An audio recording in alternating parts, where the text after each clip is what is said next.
Okay, let's not waste any time at all. So let's begin Chemistry Unit 2 2016 May June's paper. Let's have a look. The combustion analysis. Hold on. Alright, so I'm gonna need to find a way. Give me one moment, let me check something.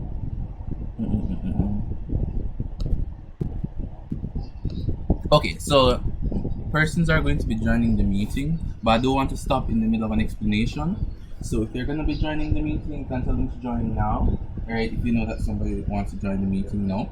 Alright, but I'll have to finish each explanation before I let anybody in, just saying. Alright, so yeah, I'm not sure when we're going to take breaks because there's no rest for the wicked, so let's continue. Combustion analysis of 0.18 grams of an organic compound produces 0.396 grams of carbon dioxide and 0.216 grams of water. The empirical formula for the compound, given that it contains carbon, hydrogen, and oxygen only, is... How would we get this answer? That's interesting.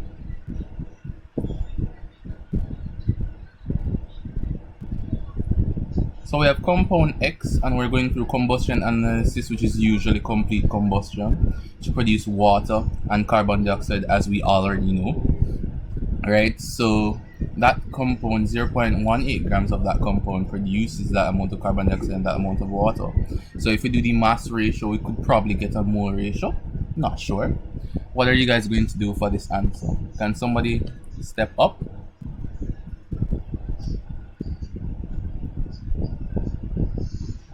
I think I would put the given mass over the molar mass.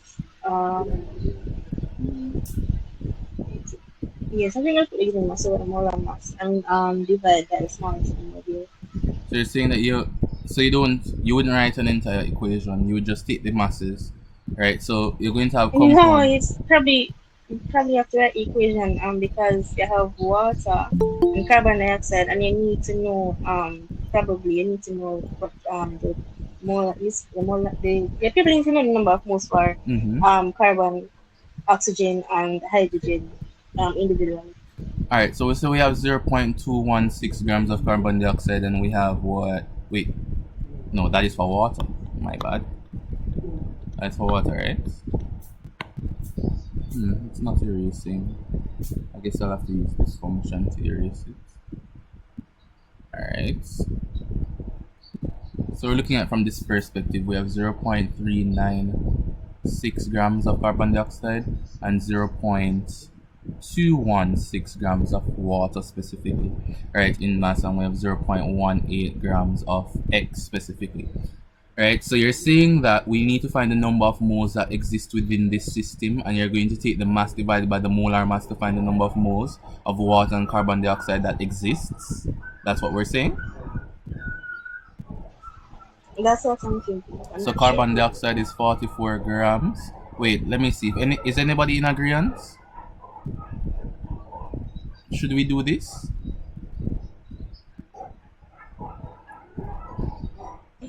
No. No? Okay, why? You would find the carbon. So carbon is 12. So you put 12 over the 44 and you multiply it by the 0.396 to get the mass of carbon itself in the carbon dioxide. Okay. So you're saying that instead of finding the mass of carbon dioxide and then finding the mass of carbon from the mass of carbon dioxide, you could just do it in one step. So you're saying that you're going to get... Alright.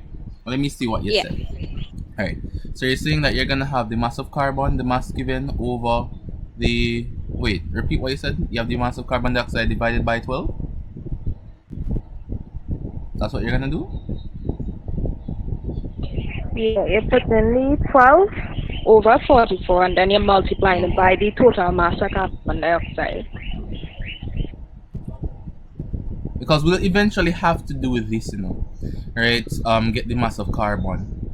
So the person who proposed that we're gonna get all the masses, we're gonna have to get the mass of carbon from it anyways, or the ratio of carbon within the compound, right? So I guess this is a faster way of doing it if you just combine everything together, right? So you're finding the mass of carbon in the compound, right?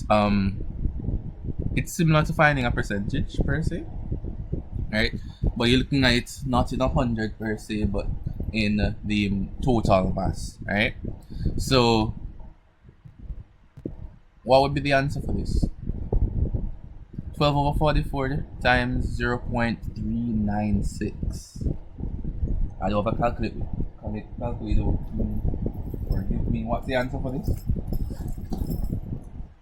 I'm gonna try to get a calculator right quick. Where is it? I would love if we talk, by the way, because I can't see the chat. The mass would be 0.108. 0.108 grams.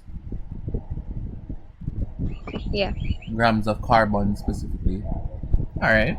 So what are you going to do next? So we find the mass of carbon, so the mass of carbon within. Excuse me, sir. What? There's someone in the waiting room.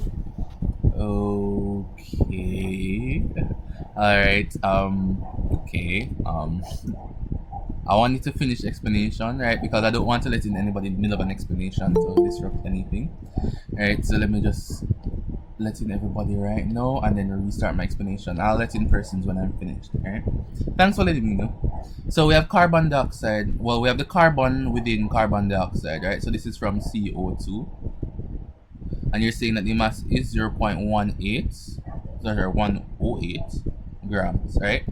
What else do we need to find?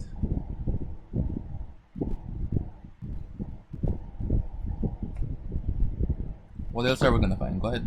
The mass of hydrogen. And the mass of hydrogen. So that would be done in the same way. We're going to have 1 over 18 times that. Yeah. Alright, so you're saying that for water specifically to find hydrogen, you're going to 2 over 18. 2 over 18, why? 2 because it's H2O, it have 2 hydrogens. Wonderful. 2 over 18 times 0.216, and what would that give you?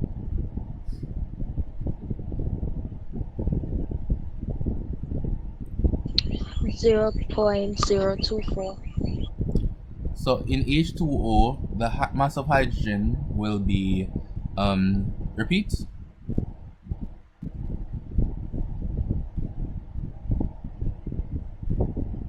You just said it?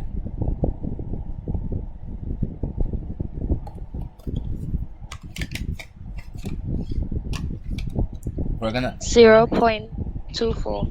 0.24. Alright, grams. What else do we need to know now? So we know the mass of carbon, the mass of hydrogen. We're saying that the compound contains carbon, hydrogen, and oxygen only. So do we need to find oxygen now? Yes, sir. Alright, so in order to find the oxygen, somebody raise their hand? Let me see if somebody's asking a question. Oh no? Alright. So we're gonna find the mass of oxygen. Do you need to find the... Let me check again. Okay, go ahead, Rihanna. It's 0.024. Oh, 0.024. Alright. Let's get this. In order to find the mass of oxygen, are we looking for the mass of oxygen in water combined with the mass of oxygen in carbon dioxide?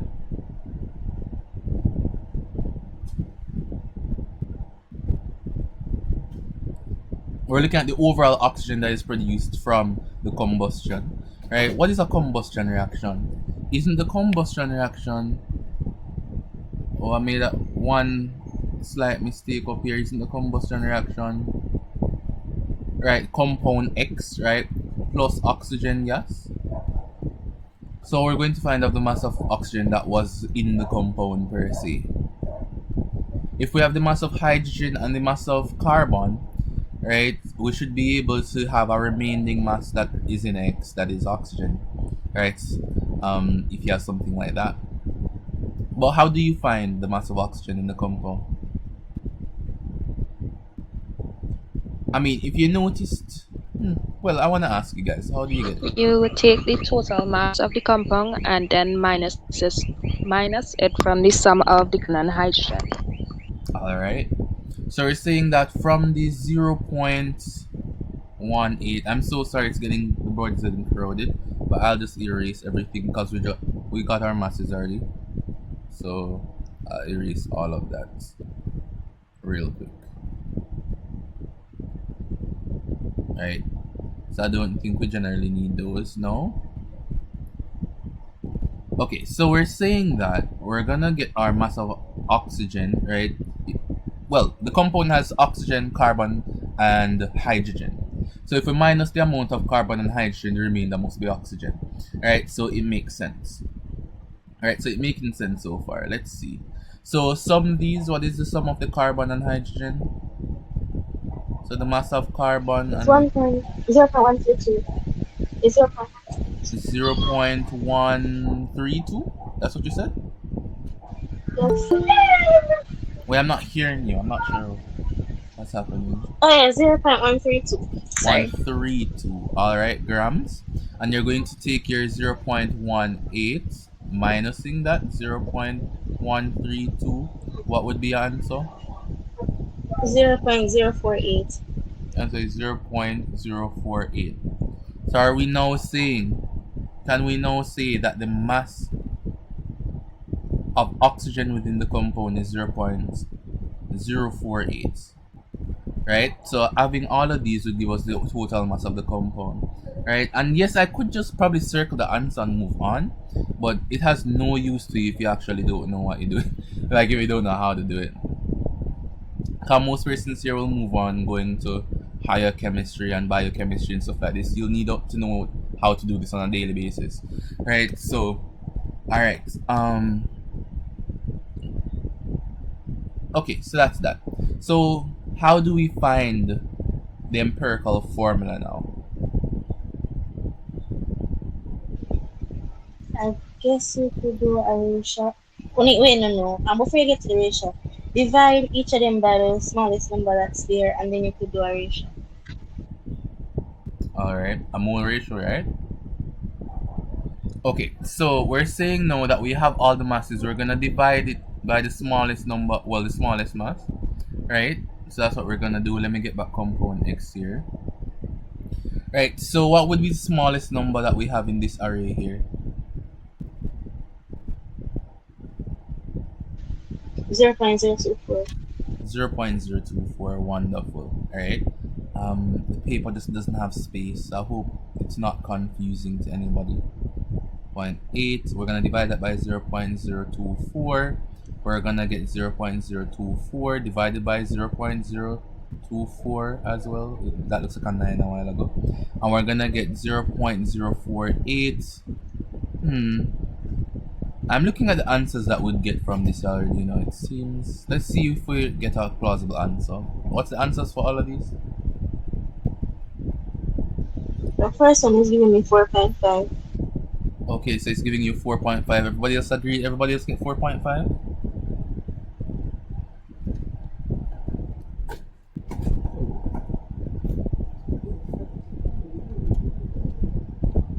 Everybody else got that? Remember, I can't see the chat, Let me try to calculate it for myself. What did you guys get? I heard something. Did somebody raise their hand? Oh, go ahead, Jess. Sorry, sir, but why aren't we just asking? Why aren't we dividing by the molar mass across each, and then dividing by the smallest number of moles to get the mole ratio? The molar mass. Alright. So when you do that, what are you looking for? Right, when we divide it by the molar mass, what are we trying to get? The mass divided by the molar mass. Would that be? Number of moles? Yes, sir. Alright, so you're saying that you want to get the number of moles first and then divide it by the smallest number, and then you'll do the mole ratio. Alright. Everybody else agrees? Because you're gonna do a mole ratio in here. Alright, you're gonna do a mole ratio. So are you going to take the masses, divide it by the smallest, and then convert it to moles and then do the mole ratio? Or are you going to convert it now and then divide the largest all the numbers of moles by the smallest number of moles? How does empirical formula? I think it would probably be more plausible to do it now, to convert it to moles. So it's Okay, so you're agreeing that it may be converted to moles. The person who is proposing this method, do you think it's also plausible to convert it to moles now? It has to be in moles to do Yes, this. it's me. It was me. Oh, alright. Okay. So converting this to moles, I don't think I have to write out everything, right? We've been doing this for years. Right, so what is the number of moles of carbon?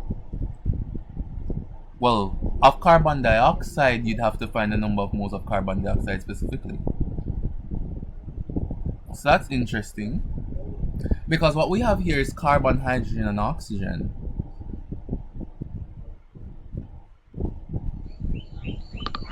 Excuse. You would have to find the number of moles of carbon, not the carbon dioxide, because what you Mm-hmm. really want is for the carbon, hydrogen, and oxygen only. Alright. Okay. So you don't have to. Okay, alright. I get what you're saying. So the number of moles of carbon. Yeah. Number of moles of carbon would be what? 0.009. 0.009. Number of moles of hydrogen that is present.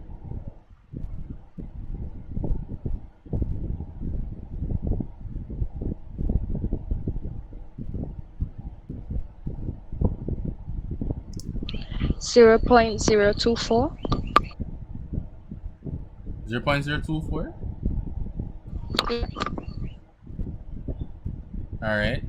The mass is transferable for hydrogen. Right? When we were finding the mass of hydrogen specifically, we took into account two hydrogens.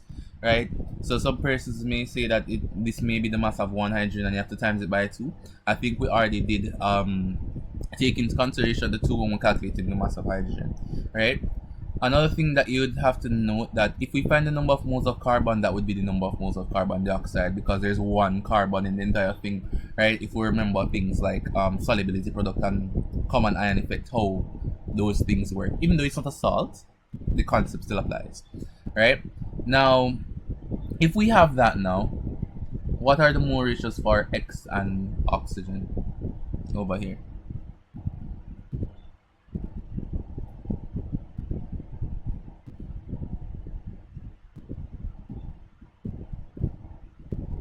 So we're saying that 0.009 carbon came from X, and we say we have 0.024 moles of hydrogen came from X, right? How much oxygen? How do we know how much oxygen came from X?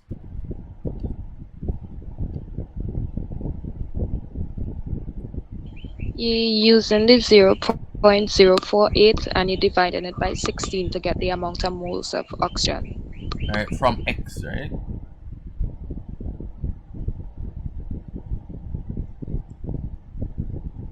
Okay. So what is that answer? Number of moles of oxygen. 0. Go ahead.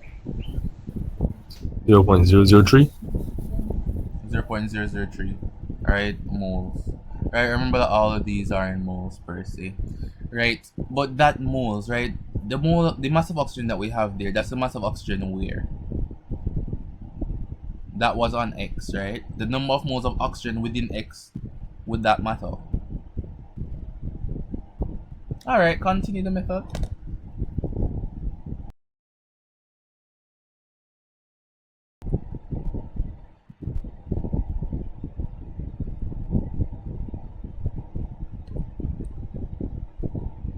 Okay, hold on.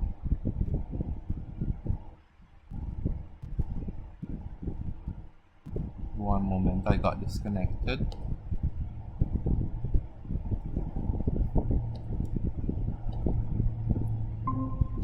Sorry about that. I got disconnected briefly. Wait, hold on. Sorry about that. I got disconnected briefly.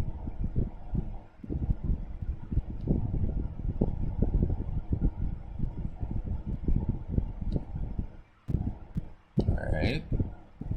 So let me share about this screen real quick.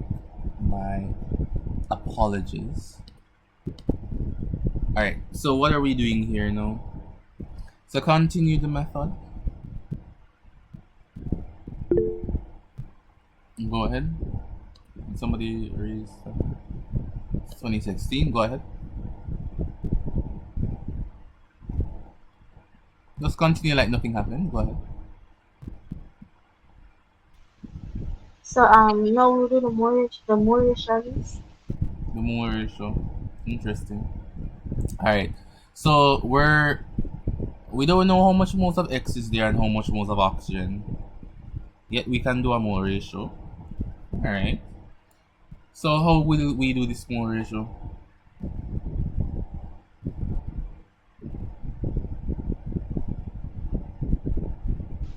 So you find X and oxygen You first. would divide all the moles you found by 0.03. Okay. 0.003. Alright, so you're dividing all of them by the smallest number of moles. Alright, so when you divide it, what do you get? So when you have to divide this. Hold on. Oh, wrong pen I'm using. That's why the pen not working. Alright, 0.003. Divide this by 0.003. What do you guys get for those? Because obviously dividing by 0. Go ahead. For H I got 3, and for C I got 3, for H I got 8. So for carbon,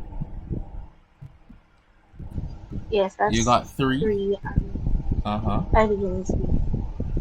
So for carbon, let me just erase all of this and just put our 3 there because we're just doing more ratios. Alright, so we got 3 for this. And for the hydrogen, what did we get? 8. 8. Alright. So we have 8 for hydrogen. Alright, so alright. And we took into account the water. Well, the 2 hydrogens, I believe. Alright, so how would the ratio work now? You would say it's a ratio of 3 to 8 to 1, so it gets C3H8 as the answer. Okay, you're saying that oxygen over here would be 1?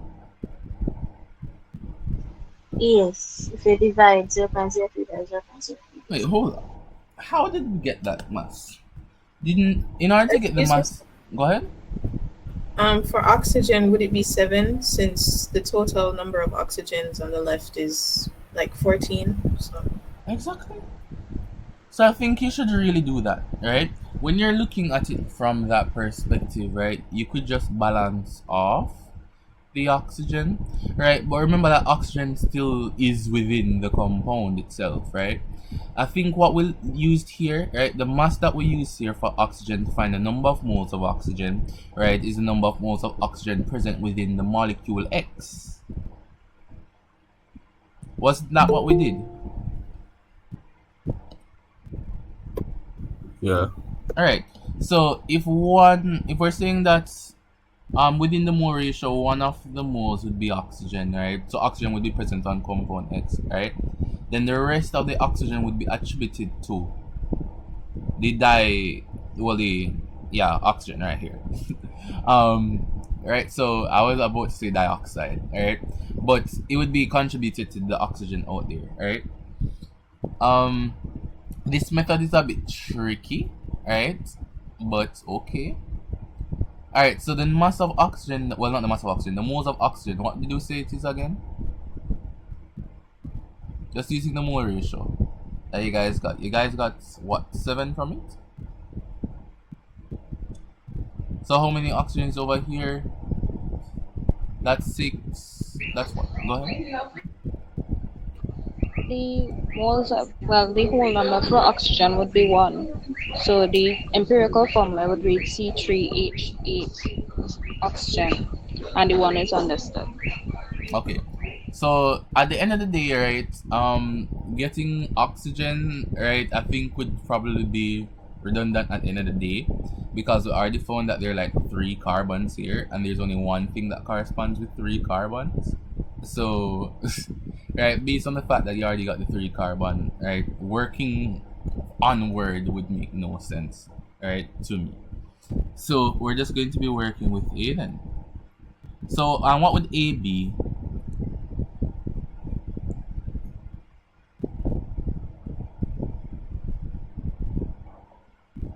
Could somebody name compound A? The answer A over here, C3H8O. What would it be?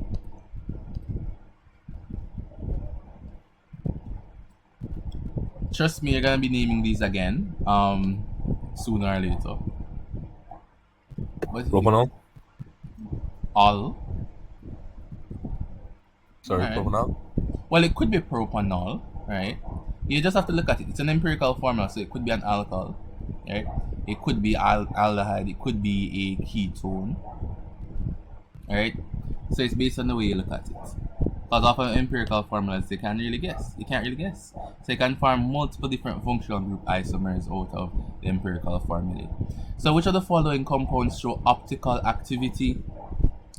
What does optical activity derive itself from? How do we know that what are the defining characteristics of an optical active compound, an enantiomer?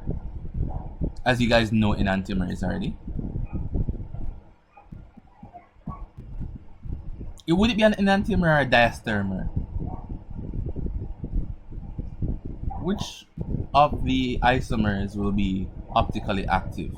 Diastereomer or enantiomer?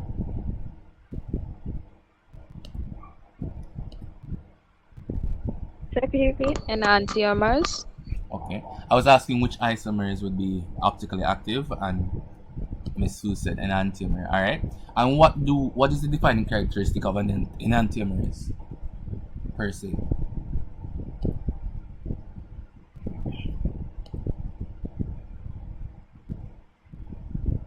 No one. For something to be optically active, what does it need to do? It needs to refract, it needs to bend polarized light. It has to have a chiral center. A chiral center, wonderful, right?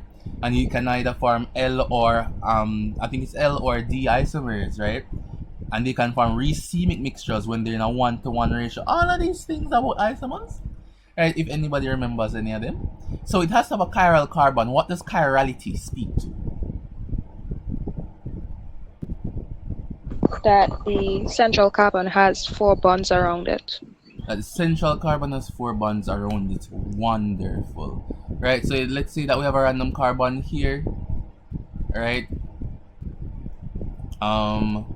Let me not do that. Right. Let's say that we have a random carbon here. I mean, that was fine. But right, we have to have different groups on the carbon. Let's say that this would be a bromide group. This has to be a wedge though. Alright, let's say that this is a, I don't know, C3H5. Right, so you have different groups on the compound. It has 4 distinctly different groups on the central alpha, right, carbon there. Right, so it should be alpha carbon. I just wrote sigma. But okay, what's happening here now? So which one of these shows a chiral carbon?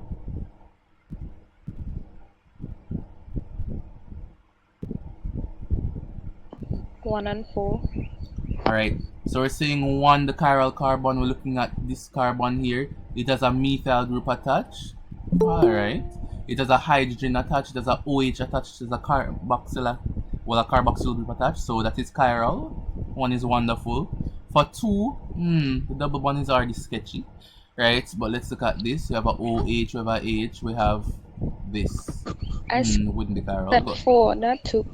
Yeah, I'm going through all of them though. Alright, that's fine.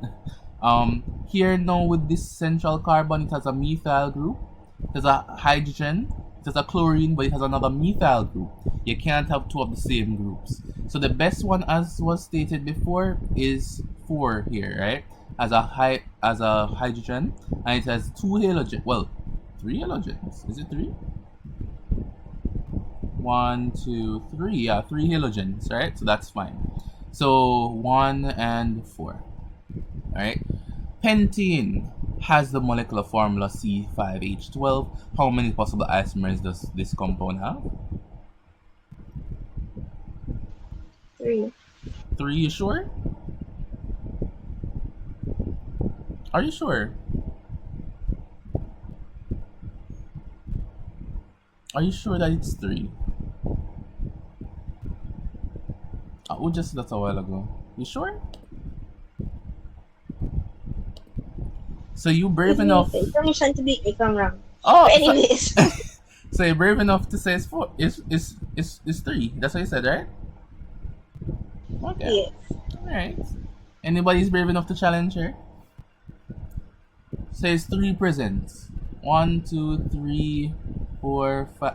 This is getting really tiring because I spent half of my day drawing molecules. Alright. Okay, so this is one, right? So that is N-pentane. I'm not going to join the hydrogens because we already know it's implied. Right, I would draw skeletal structure, but I don't want to annoy anybody at this moment. You could do this. Could be a little isopentane right there, so methyl butane, right? Could be something like that. Or it could be, I don't know, something like this.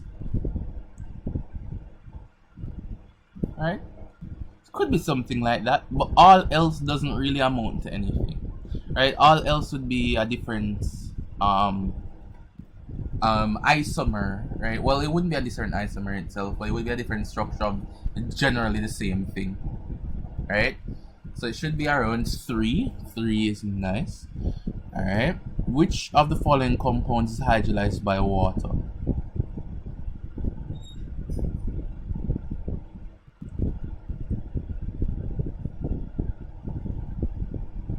C.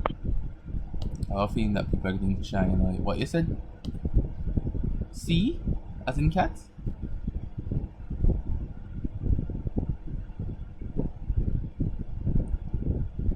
Guys, and I am not really hearing everything properly. So if I ask you to repeat, just jump up again immediately and just repeat. So like, the person said C. Sir said C. Okay, he said C as in cat. Alright. Everybody else agrees with that? Yes, I agree. Yes. Yes. Why would you agree?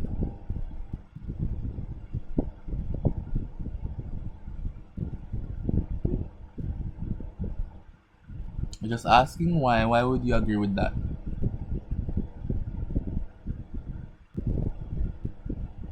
So it won't be an alcohol, it won't be a carboxylic acid, but with the halogen or hydrocarbon? Alright. Why would it be C though? Alright, tough crowd. Nobody know how to talk to me. That's fine. That's wonderful. Oh, somebody saying something? What are you saying?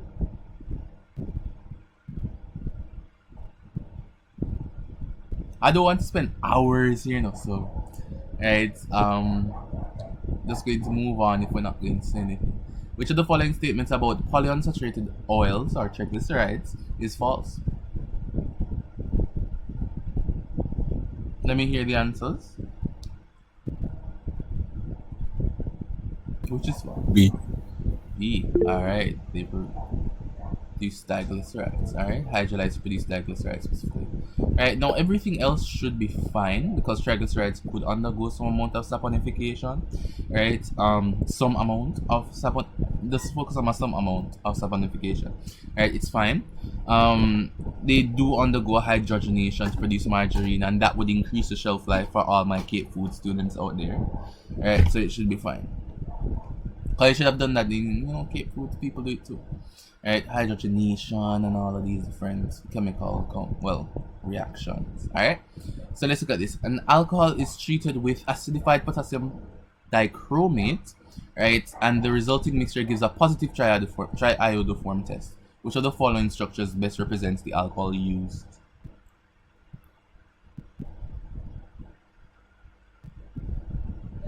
B. B, alright. So looking for the fact all of them have a methyl group per se, right? But we generally look at secondary alcohols. Secondary alcohols usually react nicely with it, right? So this won't be it, and this won't be it. So these are fine, right? These are fine. Alright, so B is fine. Okay, let's look at this now. This looks interesting. Which of the following reagents can be used to convert compound R to compound Y? R is organic. Or B? D. Or D? Okay. Tin and concentrated hydrochloric acid. So we're turning. Alright, so we just have we know that nitrobenzene can turn into the aniline, right? using tin and concentrated hydrochloric acid. I'm not sure if it will confuse anybody, right? But it's because they're using the di ones, right? Dinitrobenzene, right? So it's something like that. Could somebody name this compound though? Compound R, what's compound R? Give a name to it. IUPAC standard, by the way. Don't just say dinitro. 1,4 1,4? Interesting. dinitrobenzene. 1,4. Interesting. Why you say 1? Isn't it a bit redundant to say 1? It's not wrong, you know, but why you say 1? Because the first one must be carbon 1, so it should be fine. Right, so it's 1, 2, 3, 4, right? So it's paranitrobenzene, right? Or you can just say p-nitrobenzene or p-dinitrobenzene or 4-dinitrobenzene. Well, 1,4, you could say that as well if you want to have more clarity in the molecule. Right, so it should be fine. Which of the following equations is correct for the reaction between 4-methylphenol with ethanol chloride? B. B as in boy? Yeah, B as in boy. Alright. So where would it attach? Will attach the OH group? Because ethanol chloride is an acid, right? They're acidic Yes, sir. species. So it will attack the OH. So anything that doesn't attack the OH, right, I think would be a bit off. Alright, so it's fine. Alright, so first of all, you know that it should produce HCl. So anything where they will produce HCl, right, you and God alone going into the exam. Alright, so if you choose any of those. But it has to produce HCl. Alright, the only issue here, you know, is whether or not it will react with a methyl group, which is relatively unreactive, and a hydroxyl group, which is relatively reactive, right? So it makes sense to choose B. Moving on, 9. The correct sequence of compounds in order of decreasing acid strength is...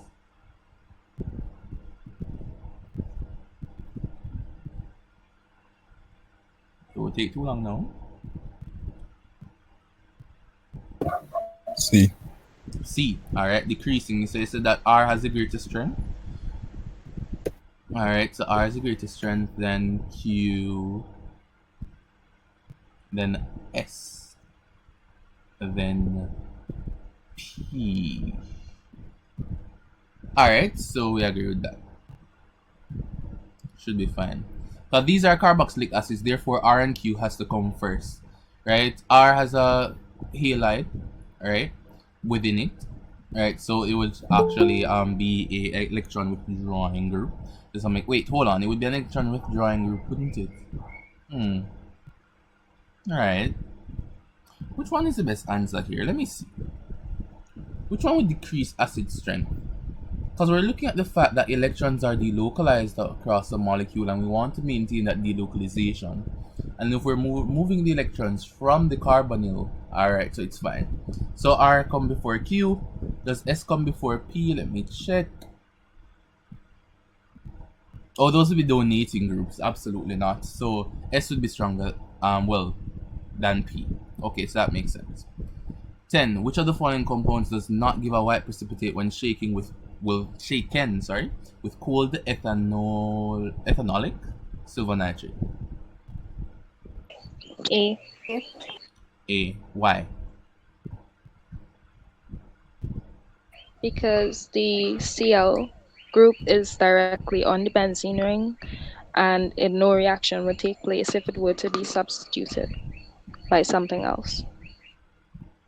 Wait, you said no reaction would take place if it were to be substituted. Isn't substitution a reaction? Wait, what are you trying to say? You're saying that no substitution will take place? Remove the Cl from the benzene ring. Yeah.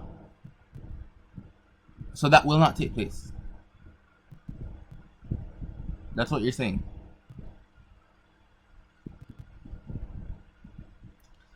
Is this reaction still on our syllabus? It doesn't look so, but I mean, based on our understanding of reaction mechanisms, we should be able to get it. Alright, so you're saying that A is the answer. Let me just look through it.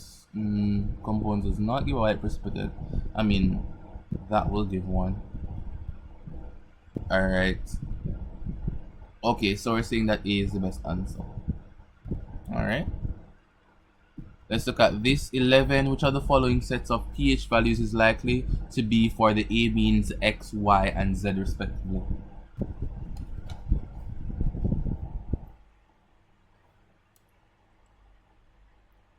What determines the basicity of amines? If anybody can say.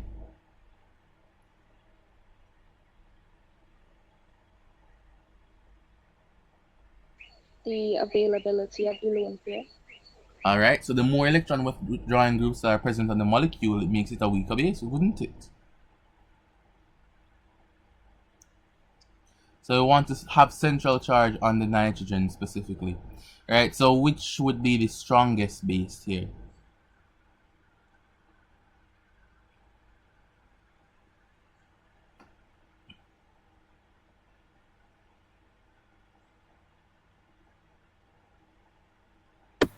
Why? Okay, you're saying that Y would be strongest base. Alright. So Y would be the strongest base, and then you would have Z, right? Then X. Well, X. Yeah, it was correct. Okay, so X should have the smallest. So if we're looking at all of them, right? X doesn't have the smallest for B, C, or D. Wait, yeah, it doesn't have the smallest for B, C, or D. So A would be the best answer. The DIC and amine have the base. Go ahead. Sir, why does X have to have the smallest peak or pH value? All right, so we want all the nitrogen, well, all the electrons to be focused on the nitrogen, right? Within this compound, we're going to have not one chlorine, but two present on the molecule, right?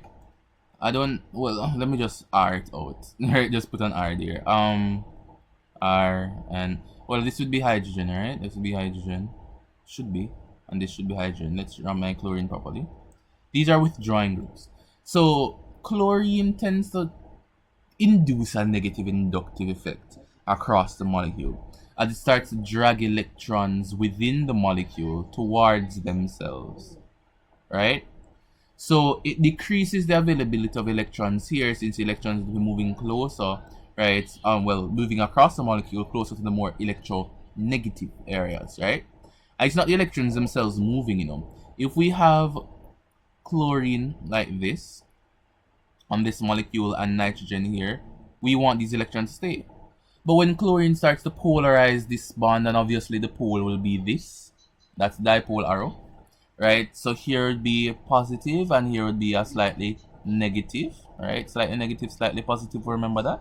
The electrons will want to move closer to that of carbon in order to stabilize that increase in charge.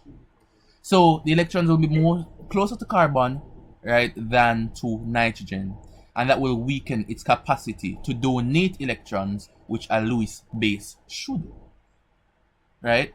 So it would be a weaker base if the electrons are not as fully available or fully capable of being donated to an electrophile. Make sense? Makes sense, sir. So I was just used to seeing pK values instead of pH values. So we're Oh, still talking about our regular schmegular acids and bases, right? On the pH yeah. scale. Mm-hmm. Okay.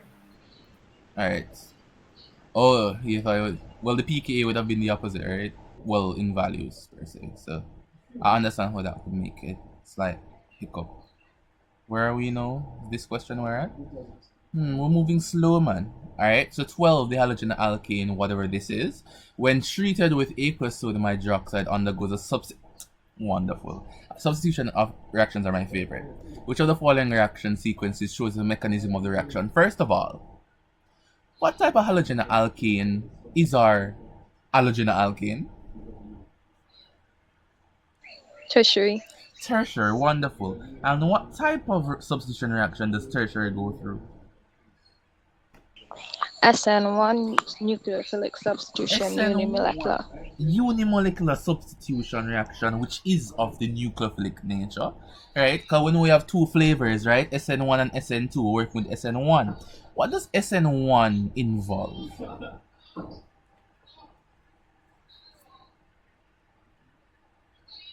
Tell me now. Don't be shy with knowledge. Don't be greedy. What does SN1 involve? Sir, it only involves the reaction between one species in their, yeah. Does it involve the intermediate?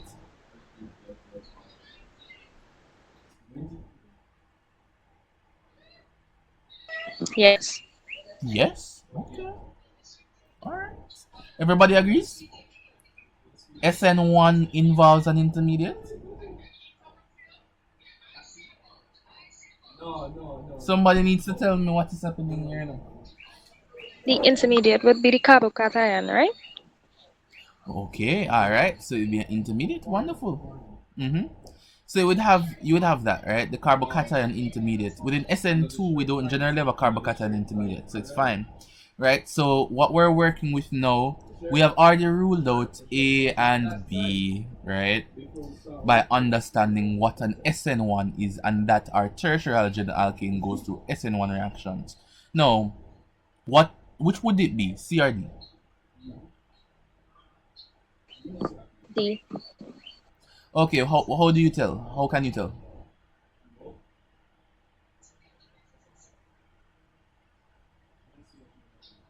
No, the difference is between them, you know. What is happening right there, so? You see a carbon going through hydrolytic fission and taking the... No, that doesn't make any sense. Alright, we can't have that there. Right, so the direction of the arrow is wrong right there. Definitely wrong. So we're saying it must be an SN1, yes. But the arrow is wrong on C, so it can't be C. Alright. Let's look at 13. Phenol and benzoic acid can be distinguished by their reaction with. How would that be? We're gonna pick up speed now, you know, guys. Moving a bit too slow. Sodium carbonate. Sodium carbonate. So we're saying that phenol, even though it is a acid, right? It has strength to test positive with litmus, right? In a litmus reaction, but it does not have the ability to evolve carbon dioxide or anything like that to displace it or to, you know, allow it to effervesce. So benzoic acid would have been able to do that. 14. Which of the following statements is not true about addition polymerization? Which is not true. C. C. The polymer is readily hydrolyzed to the monomer. Alright. Okay. So let me just have a look at the other ones. One type of, obviously true. The molecular mass of the polymer is alright. The physical and chemical properties are okay. So C is the best answer. Let's look at this now. What is this? Alright.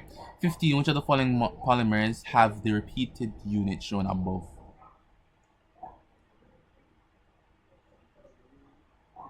C. 1, 3, and... Yeah, why not nylon? Wait, why not amino acid? I mean, you sure amino acid is not going to do that? Because it's a monomer. Oh, alright. So we realize that.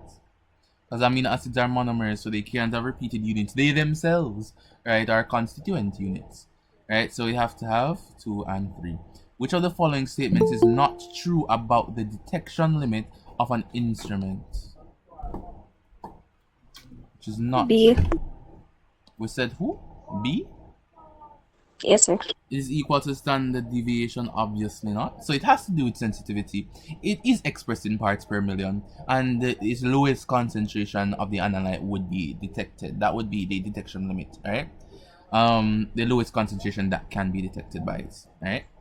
The concentration of an ammonia solution is determined by titrating 25 centimeter cubes against 0.2 moles per dm cube sulfuric acid to give an endpoint of 27.5 centimeters.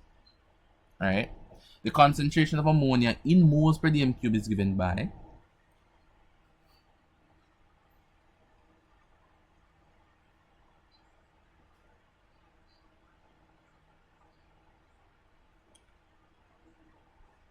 So the volume is 25, the number of moles of sulfuric acid is 0.2, and the end point is 27.5 centimeters cube. Alright, so that would be another volume. So the volume, before, let me see the concentration, determine that. Okay, alright. So what would you do?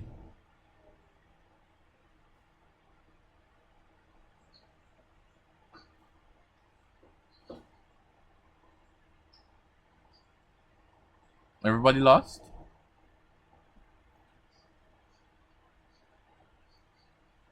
I have a feeling that we don't know, we need to go a little bit faster. Let me check the chats. Sir, Go ahead. C. C? Alright, so how do you calculate it? Tell me what you do to calculate it.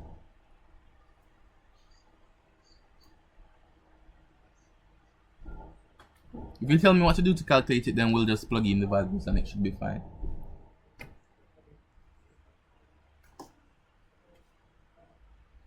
What I'm asking is why C, if you never realized. Why would it be C? So where the two came from? That's what I want to know. So tell me, what are we doing so we know what values to put, where the two come from. So I want everybody to understand it, not only just say a C and put the answer C. Excuse me, sir. Go ahead. I think the two came from the balanced equation between the ammonia and the sulfuric acid. Alright. So we're saying that we're balancing H2SO4. Sorry, the pen is acting up a bit. H2SO4. Right? And we're adding it to ammonia per se. Which is NH what? NH3, right? Alright, getting a little bit too old for this. NH3. And what we're going to get from this? We did this reaction, man, countless times. Well, I'm not sure if it's... No, we didn't do this one countless times. What are we going to get? Yes, sir, is it ammonium sulfate and hydrogen gas? Ammonium sulfate and hydrogen gas. So how do you write ammonium sulfate?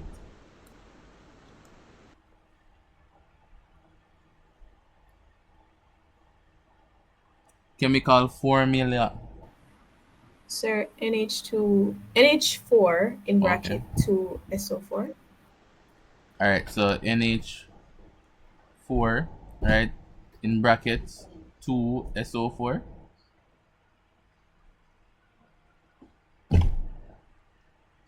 So this will be 2SO4. Alright. So you have, is a complex being formed, alright? And we're going to have what? Hydrogen gas, you said?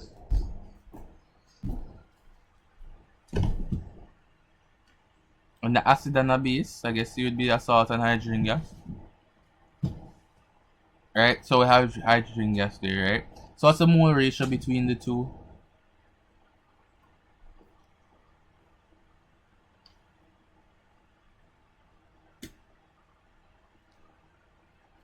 Gas is formed. Repeat? When gas is formed. Wait, a gas is formed? Wait, hold on. You said a gas is formed? You're sure if I'm asking if you're sure that hydrogen gas is formed. Okay, so you're skeptical about it. Is anybody sure that hydrogen gas is formed? We want to know. Is it formed?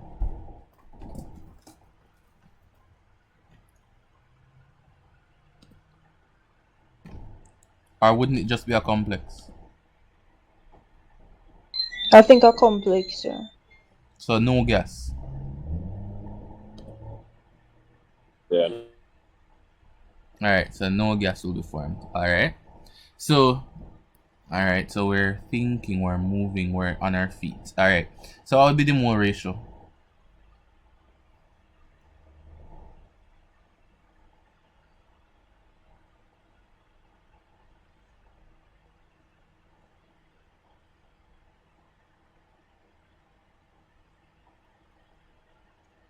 Mole ratio? Two ammonia gases reacting with it. So it's a 2-to-1 ratio. Alright, so I'm gonna do it in order 1-to-2 ratio. Alright, so we're saying that. Is that somebody's hand up? No? Alright.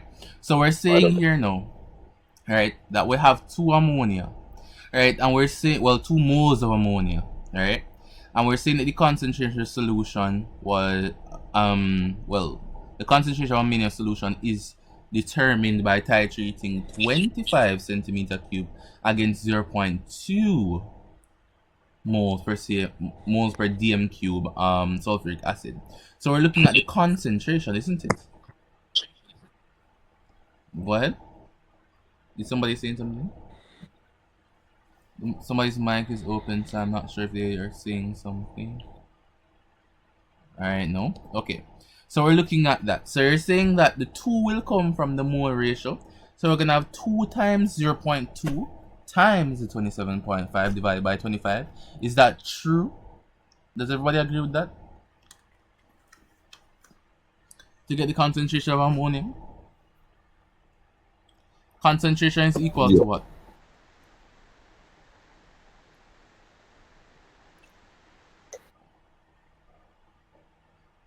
Concentration is equal to the moles over the volume, right? So the number of moles over volume, right? So we have the volume there, which is 20. We're titrating that against it. All right, and we're times it by the end point, the volume at end point. All right, and we're gonna get the concentration based off of that. So we have to times it by 2 because the ammonia in the solution would be 2 moles to 1. So I think that should be fine. All right. So let's go. Number 18. Which of the following processes is the apparatus not suitable? Or in which of the following processes? There are 4. Yeah, 4. What is not suitable here? Yeah. Go ahead.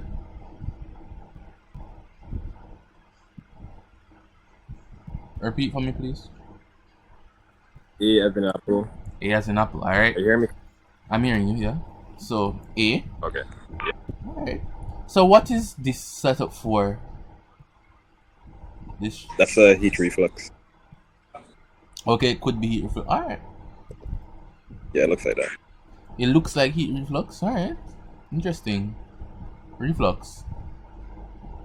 Alright, it does look like simple distillation to some as well. Reflux. Alright. Reflux, Cleon. Okay, alright. No, it can't be. Okay. Alright, so that's fine.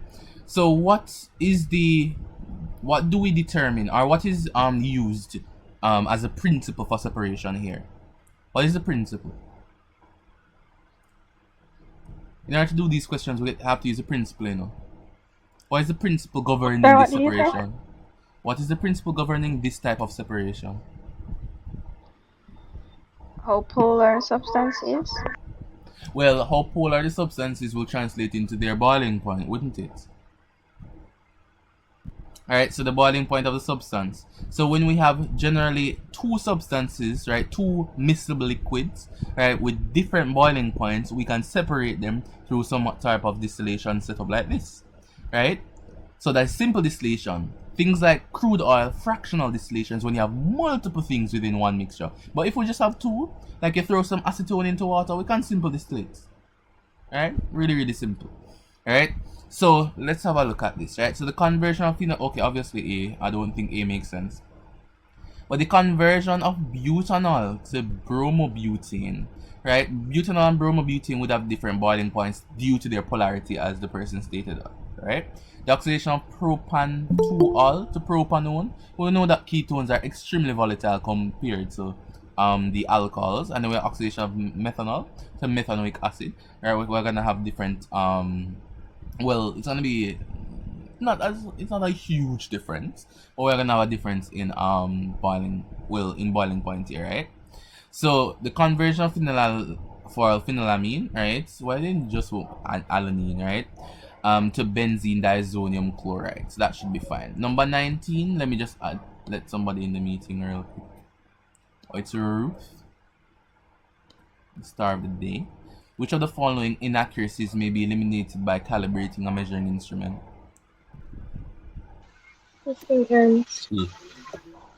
See? I always think about like game consoles that me and my brother used to share. Alright, if the controller is working, if the controller plug in, then if you're bad at the game, it's your fault. So if the tools calibrate and your answer's wrong, it's your fault. Right? So calibration fixes the issues fundamentally within the instruments, which would be systematic errors. Every other error is due to you.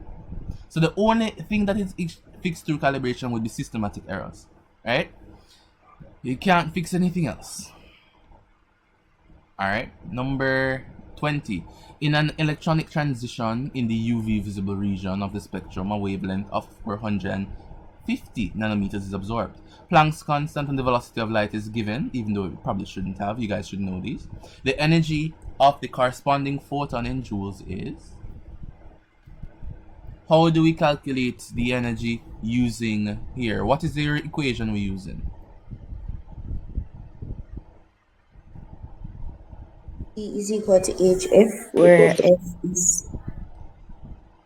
Go ahead. Oh yeah, H is Planck's constant multiplied by the velocity? No. Frequency, sorry, yeah, frequency.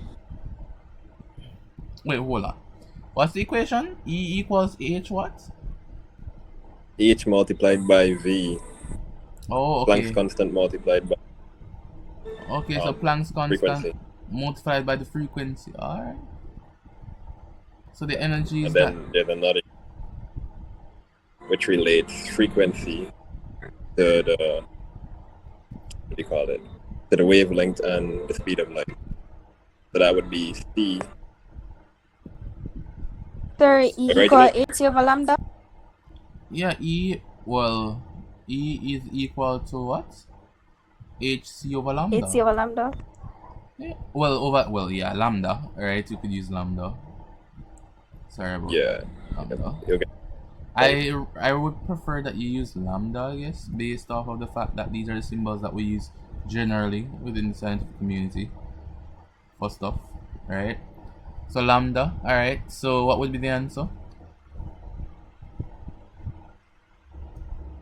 B.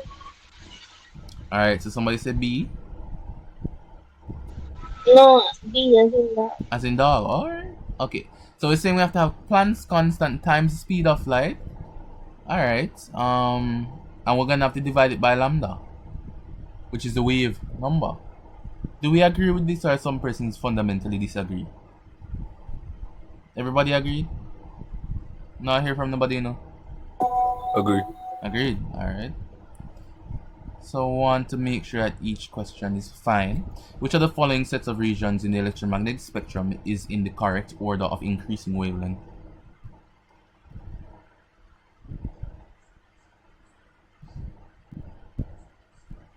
D. B. B as in boy. Alright. Yes, sir. D as in dog. A dog. Alright. Wavelength? Yeah. B.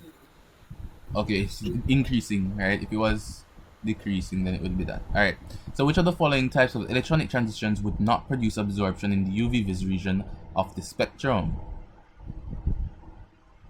What would it be? A. Just to confirm. A. Alright. So it needs to be, right, pi to pi star, right, or pi to pi antibonding, right, N to pi antibonding, or N to sigma antibonding. It's not usually sigma to pi antibonding, right? So we have that there. So 23, an unknown organic compound with molecular mass of 44 grams is analyzed using infrared radiation. The bonds are found at whatever those are. Now generally, right, I made a mistake with one of these and I can't, it's giving embarrassment. It's giving, 0 marks for this question. But the 44 grams would correspond to both carbon dioxide and ethanol. Carbon dioxide will not give movement within these areas of the spectrum, or it would not produce these wave numbers at all, right? So I would believe that ethanol would be the best thing. You generally don't have to look at your... You guys get our answer booklets or data booklet, right? With paper ones, right? You could look at it if you're not sure, but generally ethanol would probably be the best answer, alright? Carbon dioxide won't give readings in those areas, partially because carbon dioxide doesn't have a carbonyl group technically, The thing is, no, technically it looks like it does, but it doesn't have the carbonyl group, which is in ketone, aldehyde, carboxylic acid, or esters. So that's the range that we're talking about here, which carbon dioxide is none of. Right? So ethanol would be the aldehyde that we're looking for. Alright? So those are the droids we're looking for. Alright, 24. Which of the following analytical techniques is considered most specific for identification purposes?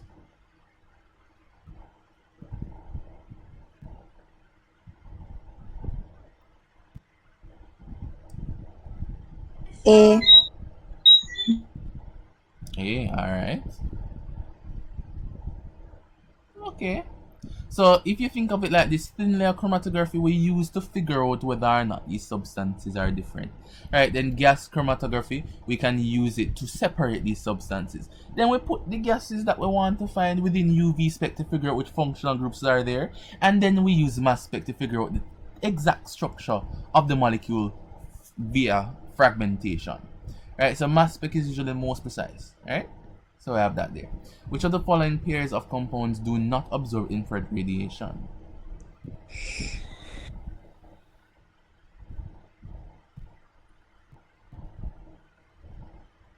B. So it's a 1 and 3. What needs to be here? What needs to be present for you to interact with IR?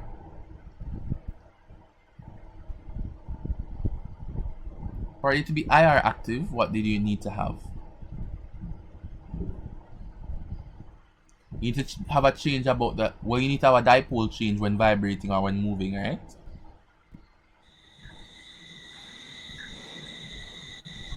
Within diatomic molecules, generally they won't have the polarity required, right, for that type of dipole change when vibrating, right? So we would say that the molecular vibrations won't, really be too much merit. So 1 and 3 should be the best, right?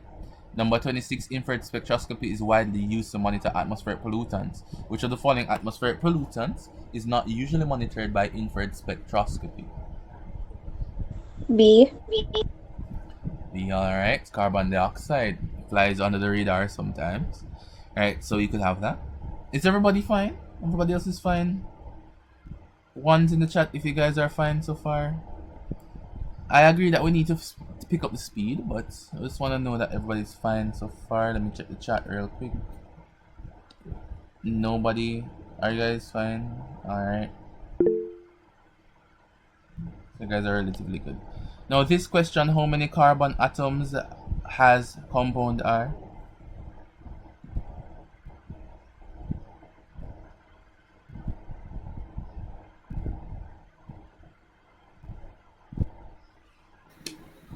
B. Is that a guess? No. Okay, what would be? Sure? 3. Sure. Alright. Which Yes, peak? sir. We did this yesterday. So which peak are we looking at?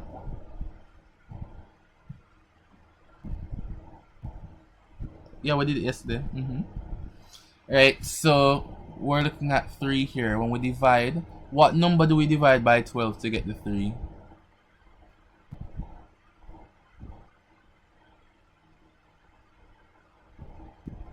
Hello? Alright, okay. Tough crowd. So we're going to have here this, we know the different peaks already, right? We're going to divide the molecular ion number, right, by 12 to get the amount of carbons generally. You could use that to get it, right? There are other methods as well, right? But 3 would be the general answer for this equation. No, it's not an equation for this compound. Right, the chromatographic experiment. Well, in this chromatographic experiment, the mobile phase was used was tetrachloromethane. Which of the following statements are true? Okay, somebody has a go ahead, Cleon.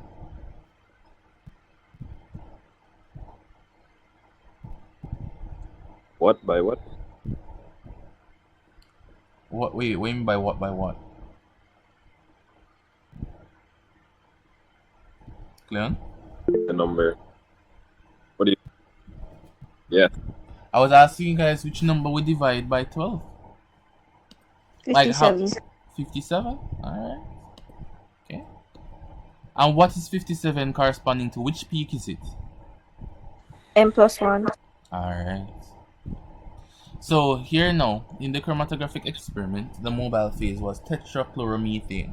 And we know that tetrachloromethane is what? Polar or non-polar?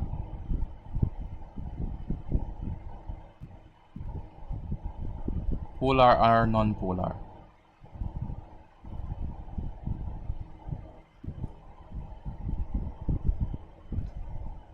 Alright, so we don't know which of the following statements are true. We can't know unless we know if it's polar or non-polar. What is tetrachloromethane in respect to polarity? Non-polar.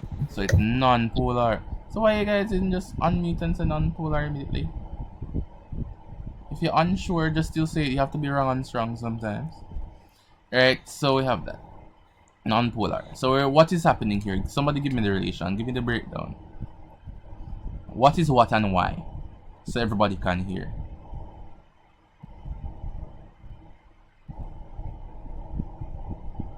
I really hope that I wouldn't have to do it myself. Sir? Go ahead.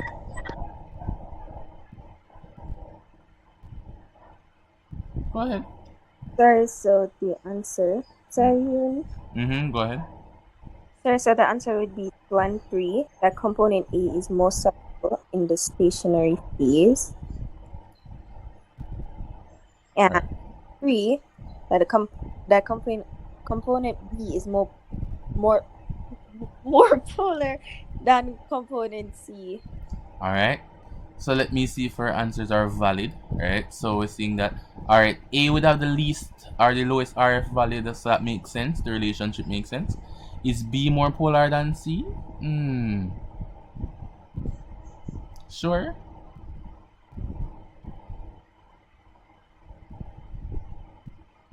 You sure everybody agrees that B is more polar than C based off of its position on the chromatogram? Yes, sir. Everybody. Alright. Okay. Alright, so 1 and 3. Well, 2 and 3 we're saying. Alright. So B is more polar than C. Alright, okay. Have that there. Now we're looking at these graphs, right? Which of the following diagrams shows the boiling point composition curve of a minimum boiling point azeotrope, right, for a mixture of A and B? First of all, is C or D going to be the answer?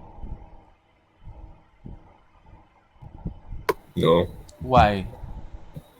because they're not azeotrope mixtures. Alright, so they're not azeotropic at all. So what would be the right answer now? Yeah, Why? because it's a minimum boiling point azeotrope. Okay, minimum boiling point, azeotrope, and the boiling point is not above. Alright, so it's fine. 30. Which of the following features are advantages of steam distillation?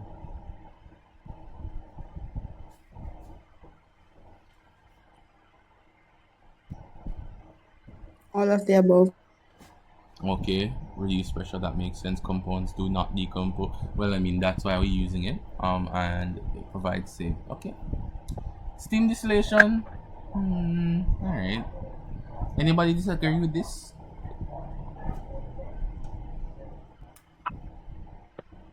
Alright. 30. Wait. I think I hear a mic open.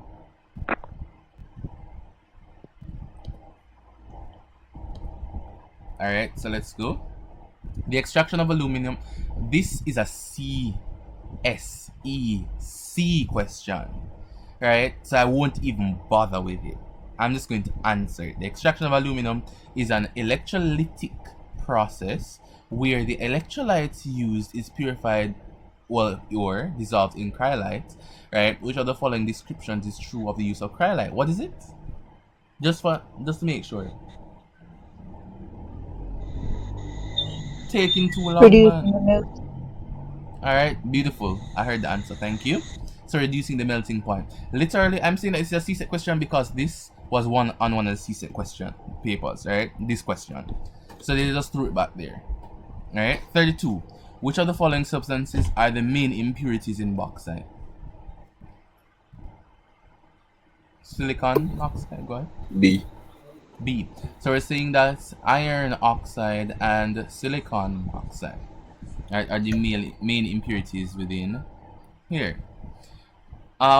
It's I could use probably geochemistry to figure out why this is. You could use geography, right? If anybody does geography or well, you don't do geology at secondary level, right?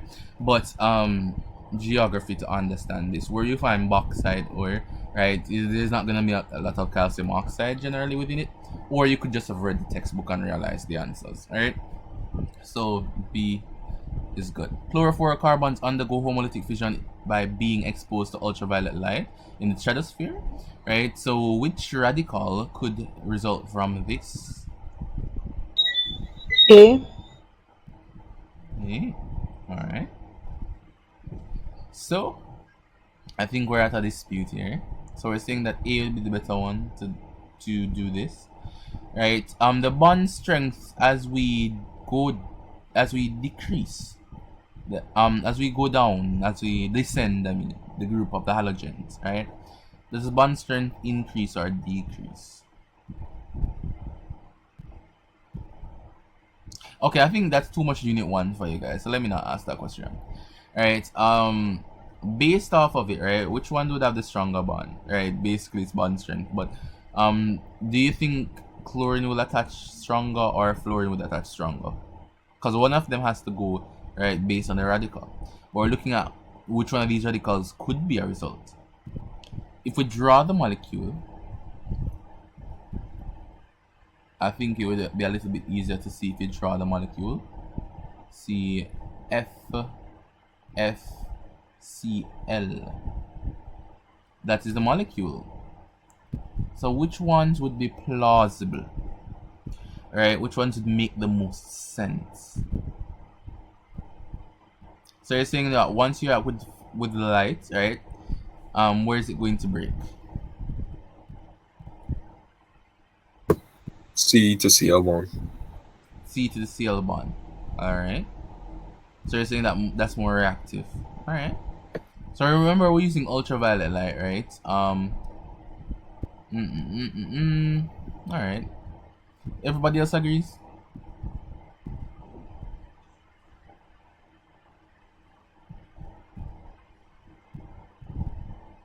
Because I was looking at it, I was looking at it, I think, yesterday evening, and trying to figure out why would a fluorine come off more so than the chlorine.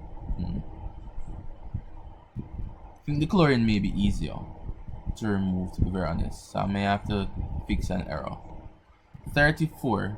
The essential conditions for the Haber process are.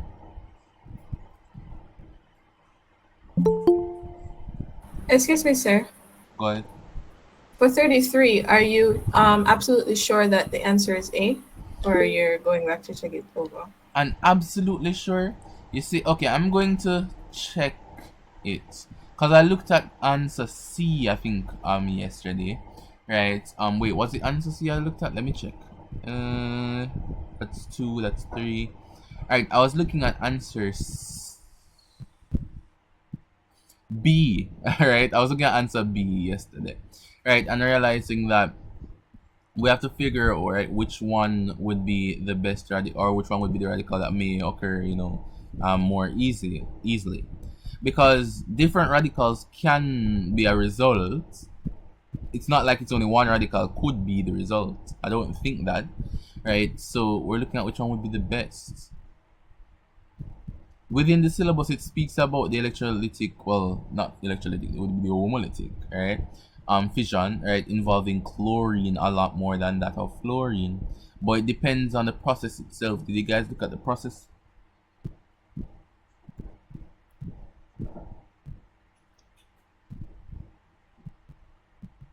Homolytic fission within chlorofluorocarbons, you should be able to find it.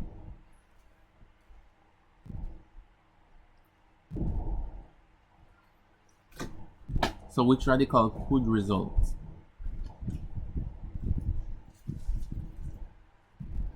So anybody has looked at the process?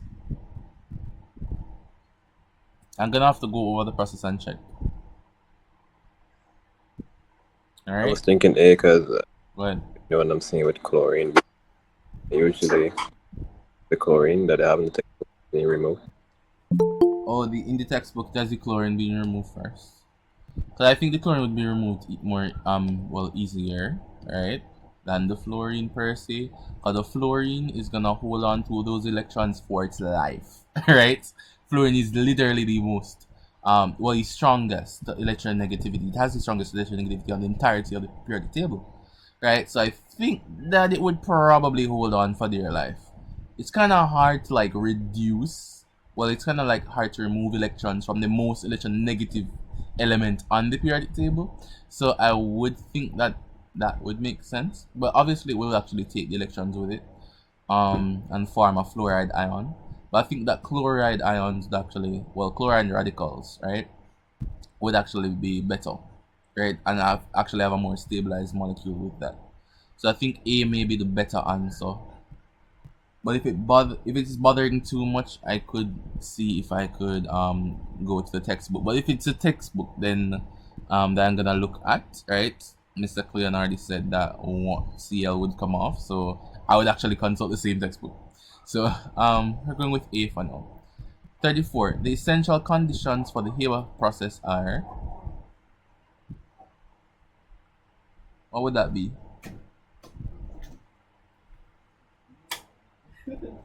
Does anybody know what the Haber process C. is? C. Does anybody know what the Haber process is? We'll say ammonia. Okay, beautiful. 35. Which of the following environmental problems could be caused by the incomplete combustion of ethanol in a car engine?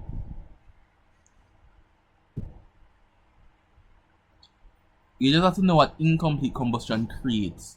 What are the products of incomplete combustion?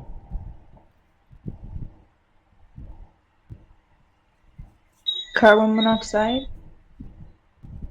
Carbon monoxide, right? So we're gonna have X plus O2. We don't really care about that. CO plus some C can be created in its solid form, as well as you can create water to some extent as well. It depends on the specific reaction.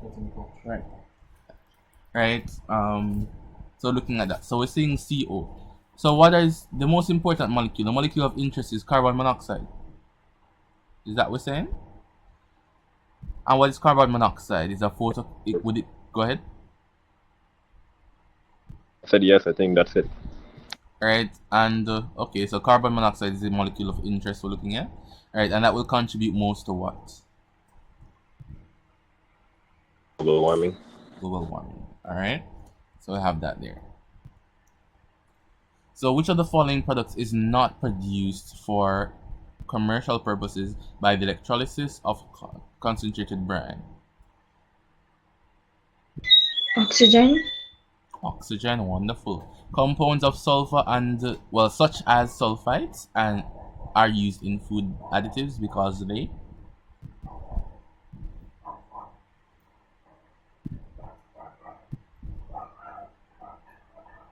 See? Because I'm just remembering it. The book file. When I read, it said that sulfur is an antioxidant. So I Right. would probably go with So sulfur is an antioxidant. That makes sense. It is true, right? It doesn't. Okay, sulfur. So in some food products, it can enhance color to some extent, but no, not necessarily. Kind of makes food look anemic sometimes. It inhibits oxidation. That is true. It helps. Okay, it does help. It's a wonderful preservative, but not by dehydration. So C is the best answer. Chlorine is the active component for swimming pool disinfectants. Although it is a poisonous gas, which of the following salts is used as a safe chlorine source?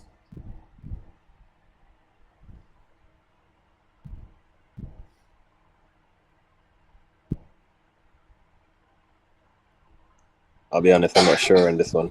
What is the molecular formula for bleach? HClO. Bleach?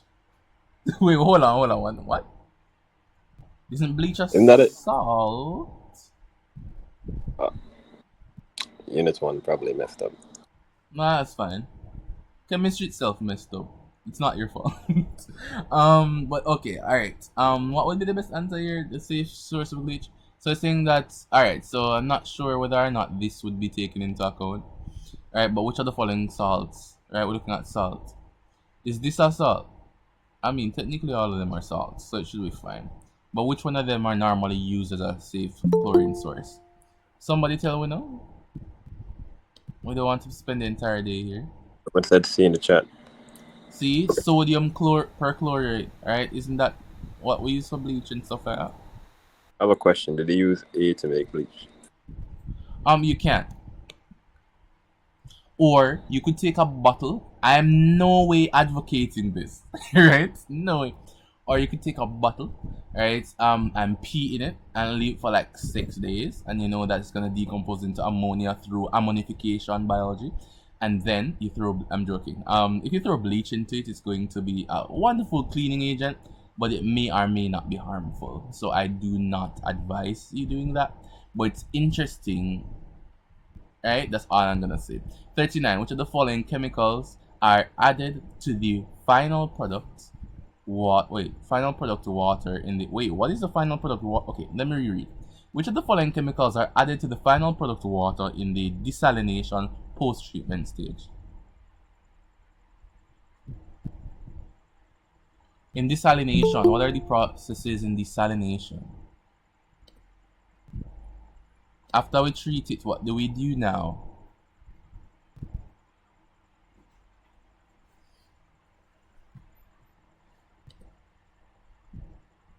Do we add lime to it? Do we add a chloride of iron? Do we add hyperchlorite? What do we do? Sorry, hypochlorite. I see that module 3 is an issue, go ahead. I don't think we add iron through chloride, but I think we add 1 and 3.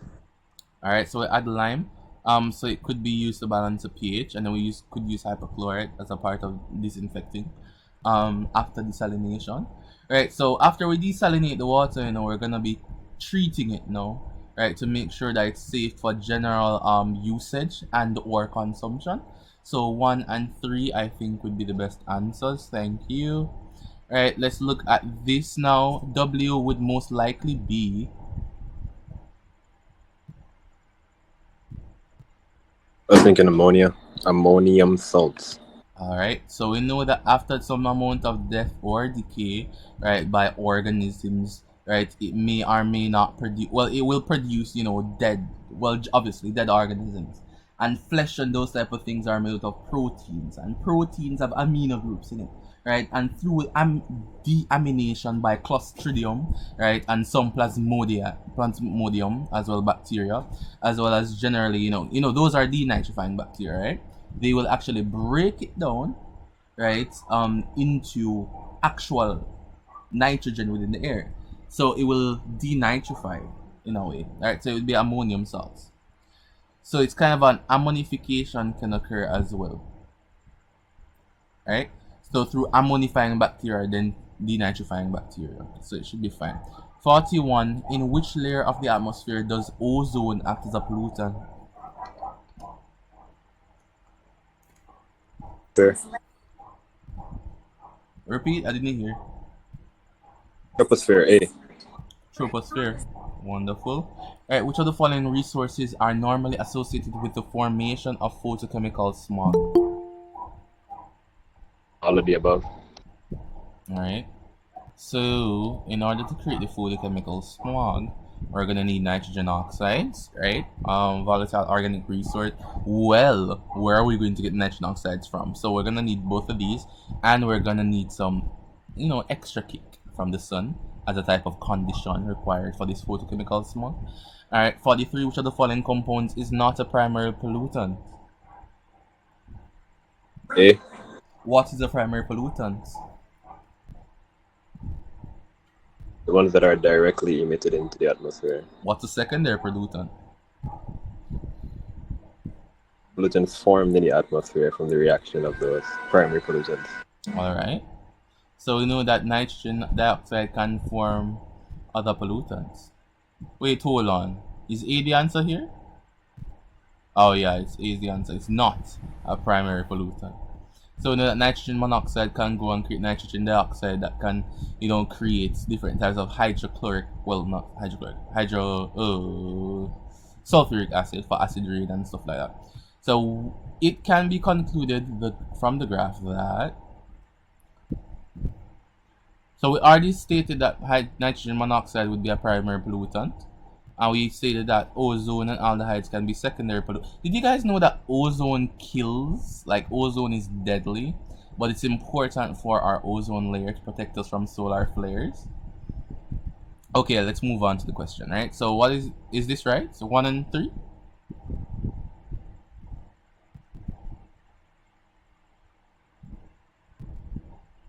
Yeah, that's what I would put. All right, wonderful. So we see that the hydrocarbon concentration as well as the dioxide and the monoxide would decrease as we increase aldehyde concentration for the most part. So we know that aldehydes and ozones, right, would have been the secondary pollutants, right? So if we understand how a reaction occurs, right, the decrease in concentration of reactants will allow the increase in concentration of products. So as we decrease the concentration of nitrogen monoxide, dioxide, and other various hydrocarbons, right, they actually, go through the various reactions to create aldehydes and ozone, right? So it makes sense that the reactants for the reaction would be primary, and then the products would be secondary, right? So we have that there, and then the last one, which of the following substances is a major component of biomass? See? See, wonderful. Cellulose. Yeah, cellulose is actually the most abundant substance on Earth, right? So we can note that. So that will be the 2016 paper, right?